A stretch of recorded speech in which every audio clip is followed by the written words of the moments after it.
Episode के शुरू में हम हाबो को देखते हैं, जहाँ पे वो अब्बास को देखकर ये उम्मीद कर रहे होते हैं कि ओसेन रिको को वेसल के बारे में कुछ भी नहीं कहेगी। जिसके बाद सीन चेंज होता है और हम ओजेन को देखते हैं, जहाँ पे उसके साथ रेक और रिको भी होते हैं और वो एक रूम के अंदर जाते हैं। उस रूम के अंदर एक बहुत ही बड़ा एक ऐसा क्यूब होता है, तो ओजेन अपनी विसल को बजाती है, जिससे कि वो क्यूब खुल जाता है और इस क्यूब का नाम कर्स रिपलिंग वेसल होता है। और हाँ, ये वही वेसल है जिसकी वजह से रिको की जान बची थी। तब ओजेन उस वेसल के बारे में बताती है कि इस वेसल के अंदर कोई भी लिविंग क्रिएचर्स रखा तो वो जिंदा रहेगा और उसे कोई कर्स भी नहीं लगेगा, और ये जानकारी आदि ही है। तब वो रिको का शुक्रिया अदा करती है, क्योंकि उसकी वजह से ही उसे इस वेसल के बारे में सारी चीजें पता चली। तब वो रिको को बताती है कि जब उसका जन्म अब्बास के अंदर हुआ था, तब वो उसी दिन उसी टाइम पर मर चुकी थी। तब लेजा के कहने पर उसकी डेड बॉडी को इस वेसल में रखा गया था, और जब हम ऊपर सरफेस पर पहुंच गए थे और हमने जब वेसल को खोला, तब वो जिंदा थी। और ये बात उसे कल रात को ही याद आई थी, इसलिए मैंने उस वेसल के अंदर बचा हुआ मीट डाला था, और तो उसके अंदर भी जान आ गई थी। पर पता नहीं क्यों वो अब्बास के बॉटम में जाने की कोशिश कर रहा था। तब ओजेन रिको से इसके पीछे का रीजन पूछती है, क्योंकि वो दोनों भी एक जैसे ही है। उन दोनों को भी अब्बास की बॉटम में ही जाना था। तब ओजेन की इतनी सारी बातें सुनकर रिको खुद में ही शॉक हो जाती है, और तो ओजेन उसके और भी करीब आने लगती है। तब रेक बीच में आता है और ओजेन को रोकता है। तब ओजेन रेक के हाथ पकड़ लेती है और कहती है कि उसे पता है कि रेक अब सब कुछ भूल चुका है, और तब इससे पहले उसे कुछ याद आए वो उसे मार देगी। तभी रेक अपने आर्म को एक्सटेंड करके उस पर हमला करता है, पर यह हमला ओजेन के सामने कुछ भी नहीं होता, बल्कि वो उसके पैर पकड़ती है और उसे जोर से नीचे पटक देती है। और तो वो इसे इतने जोर से पटकती है कि वहां की जमीन अंदर धंस जाती है। तब रिको ओजेन को रोकने जाती है, पर तब ओजेन उसके सिर पर बहुत ही जोर से मारती है, जिससे कि रिको सीधे पिछली दीवार पर जा लगती है। तब रेक रिको के पास जाता है, तब वो देखता है कि रिको के सिर से बहुत सा खून निकल रहा है। तब रेक को अब कोई दूसरा रास्ता नहीं दिख रहा था, तो इसलिए वो कैनन का यूज करता है। तब ओजेन इससे डरती नहीं है, वो तो बल्कि रेक के पास जाकर उसके हाथ को इजीली रिको की तरफ घुमाती है। तब रेक कैनन को रोक नहीं पा रहा था और ना ही अपने हाथ को हिला पा रहा था। तब वो अपने हाथ को जोर से लात मारता है, जिससे कि वो कैनन का हमला ऊपर छत पर जा लगता है। तो ओजेन उसी हमले को देख रही होती है, और तभी रेक को एक बहुत ही अच्छा चांस मिलता है, और तो वो ओजेन को बहुत ही जोर की लात मारता है, जिससे कि ओजेन पीछे दीवार पर जा लगती है। और ओजेन को इस अटैक से कुछ भी ज्यादा फर्क नहीं पड़ता, जिसके बाद वो रेक को बहुत ज्यादा मारती है, जिससे कि उसकी हालत इतनी खराब होती है कि वो बेहोश हो जाता है। तभी रिको को होश आने लगता है, और जब वो रेक को उस हालत में देखती है तब वो रोने लगती है। तभी ओजेन रेक को नीचे पटक देती है और उसके पेट पर कई सारे हमले करने लगती है। जिसके बाद सीन आगे जाता है, जहाँ पे रेक को होश आने लगता है, और तब उसके सामने ओजेन और कुछ लोग होते हैं। और रेक को कुछ समझ आता कि तभी रिको उसके गले लगकर रोने लगती है, क्योंकि उसे लगा था कि वो अब रेक से कभी भी नहीं मिल पाएगी। तब रेक भी रोने लगता है, और सच कहूँ तो ये सीन बहुत ही इमोशनल था। खैर तब रेक उनसे पूछता है कि वो सब है कौन। तब उनमें से एक लड़का उसे बताता है कि ओजेन के ग्रुप में वो एज अ केव रेडर है। तब वो आगे कहता है कि उन सभी को ओजेन ने कुछ टाइम के लिए छुपने के लिए कहा था, पर तब मारू को उनके पास आई और उन्हें यहाँ पे आना पड़ा। और फिर वो ओजेन को कहता है कि वो उन बच्चों का टेस्ट लेना चाहती थी, पर उसने कुछ ज्यादा ही नहीं करा। तब ये सुनकर रिक कहता है कि क्या फिर ये सब एक नाटक था। तो बोजन कहती है कि वो पूरे टाइम तक सीरियस थी, पर उसका कोई इंटेंशन नहीं था रिक को मार देने का। और वैसे भी अब्बास के अंदर ऐसे बहुत से क्रिएचर्स हैं जो कि मेरे से भी खतरनाक है। फिर आगे वो मारुको को कहती है कि वो उन दोनों का ख्याल रखे, और ये कहकर वहां से जा रही होती है। पर जाते जाते वो कहती है कि भले ये एक टेस्ट था, पर उसने जो भी बातें कही थी वो सभी सच थी, पर उसने एक झूठ बोला था, और वो था लेजा की ग्रेव का। एक्चुअली में लेजा मरी नहीं है, असलियत में लेजा उसका इंतजार कर रही है अब्बास की बॉटम में। जिसके बाद ओजेन वहां से चली जाती है, और फिर वो अपने पास की कुछ मेमोरीज याद करती है, जिनमें हमें सरप्राइजिंगली पता चलता है कि एक टाइम में ओजेन एक्चुअली में लेजा की टीचर थी। तब आगे कुछ दिन बीत जाते हैं, तब ओजेन उन दोनों को ट्रेनिंग देने के लिए कैंप से बहुत दूर एक जंगल में ले आती है। तब वो उनसे बताती है कि उन्हें यहाँ पे 10 दिनों तक सरवाइव करना है, और साथ ही में रेक अपनी कैनन का यूज नहीं कर सकता है, क्योंकि जब भी वो उसका यूज करेगा वो 10 मिनट के अंदर बेहोश हो जाएगा, और जब तक 2 घंटे पूरे नहीं होते तब तक उसे होश नहीं आएगा। और तब ओजेन जाते जाते एक पेड़ की ओर इशारा करते हुए कहती है कि अगर वो दोनों उस पेड़ के दूसरी तरफ चले जाते हैं तब वो समझ जाएगी कि वो वहां से निकलना चाहते हैं। जिसके बाद ओजेन वहां से चली जाती है और तब वो दोनों उस जंगल में बिना किसी चीजों के साथ अपनी सर्वाइवल ट्रेनिंग शुरू करते हैं। तो एपिसोड के शुरू में हम देखते हैं कि रिको और रे की 10 दिनों की सर्वाइवल ट्रेनिंग शुरू होती है।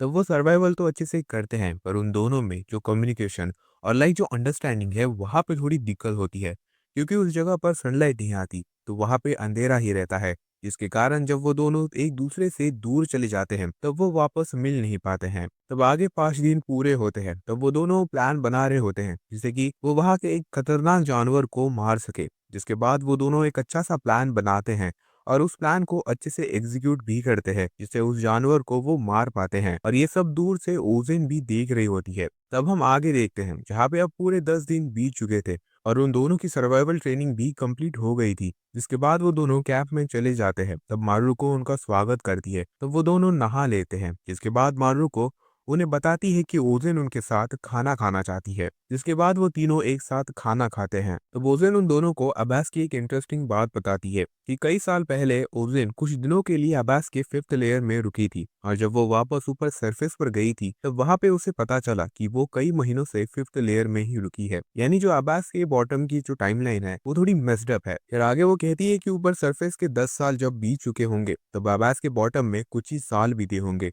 तो इसका मतलब लेज़ा अभी भी जिंदा होगी, वो भी सही सलामत। तब ये सुनकर रिको तो बहुत ही खुश हो जाती है और खुशी में वो ओजेन के गले मिलने जा रही होती है।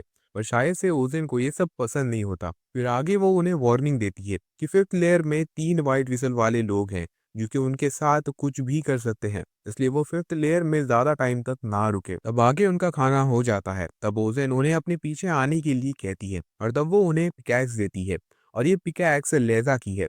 तब ओजेन कहती है कि ये पिकैक्स कई हद तक खराब हो चुकी है, जिससे कि उसका फुल यूज 3 से 4 बार ही हो सकता है। तो वो उन्हें प्रॉमिस करती है कि वो उन्हें इस वेपन का यूज करना सिखाएगी।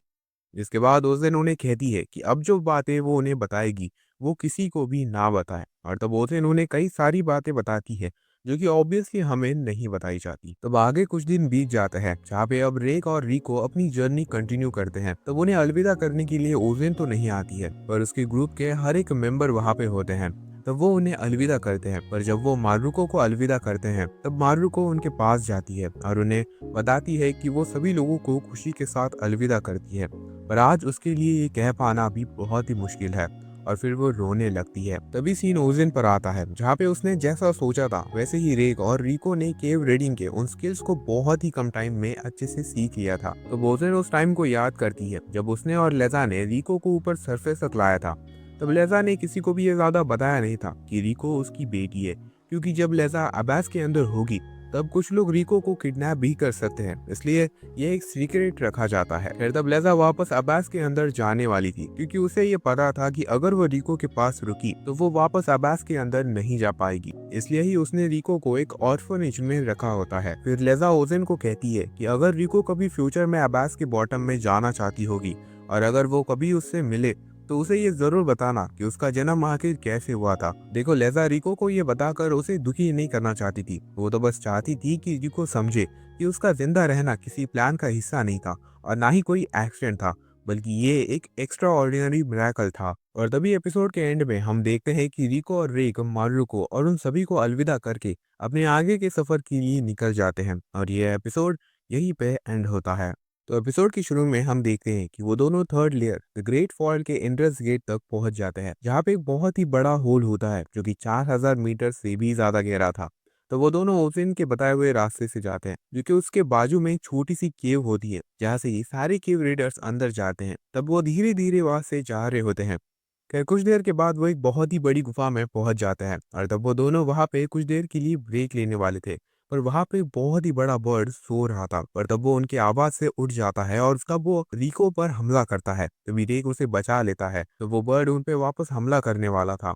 तब रेक को समझ ही नहीं आ रहा था कि वो अब कैसे बचेगा। तब वो उसे कुछ सूझ ही नहीं रहा था, इसलिए वो अपनी कैनन का यूज करता है, जिससे वो बर्ड वहीं पर मर जाता है। तब रेक रिको को बता रहा होता है कि अब वो 2 घंटे तक बेहोश रहेगा, तब तक वो खुद का ख्याल रखे। तब रेक बेहोश होता है कि तभी वहाँ पे एक बहुत ही बड़ा क्रिएचर आता है और अगर तुम इसे ध्यान से देखो तो ये वही क्रिएचर था जिसने पहले भी रिको पर हमला करा था। तो वो क्रिएचर सीधे रिको पर ही हमला करता है। तो वो दोनों उस केव के और भी अंदर भागने लगते हैं।